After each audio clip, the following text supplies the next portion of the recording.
अस्सलाम वालेकुम नाज़रीन, आप कैसे उम्मीद करता हूँ खैरियत होंगे। नाज़रीन अभी मैं फाइनल पहुँच के बजमोरी, लेकिन बजमोरी थोड़ा दूर हो पहुँच के मनूर, और इधर से जो आप व्यू मंजर जो दिख रहा है वो मैं आपको दिखाता हूँ। नाज़रीन ये देखिए, ये नीचे जालियाँ हैं और ये संजोड़ा है, देख सकते हैं। वो हमारा गांव शवाल मजुला है। कलश, ये जो कलश है नाज़रीन, ये लाड़ी और कलश है, ये आप देख सकते हैं। नाज़रीन गांव का जो दर्जा हरारत है वो शवाल की निस्बत से इधर बहुत ही ठंड होती है।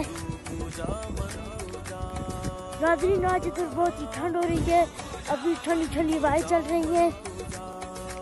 नाज़रीन ये देखें, ये हवाएं चल रही हैं और ये फूल भी खिले हुए हैं, ये आप देख सकते हैं। शवाल की नसीहत से मैं यहाँ पर बहुत ही अच्छा फील कर रहा हूँ।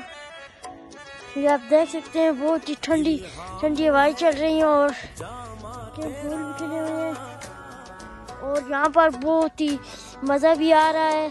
नाज़रीन ये कंडा है, ये इसके साथ पीले पीले फूल लगे हुए हैं, बहुत ही इसके साथ सुंबल भी लगते हैं, फिर हम इनको खाते हैं।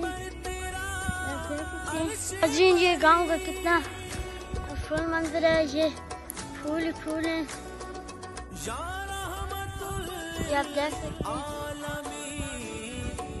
नाज़रीन ये जो जगह है इसको तल्ली लाड़ी बोलते हैं, ये आप देख सकते हैं। बहुत ही खूबसूरत और प्यारा मंजर है, सकते हैं। नाज़रीन उम्मीद है कि आपको ये ब्लॉग बहुत ही पसंद हो रहा होगा। फिर मिलेंगे किसी और धमाकेदार के ब्लॉग के साथ। अल्लाह हाफ़िज़।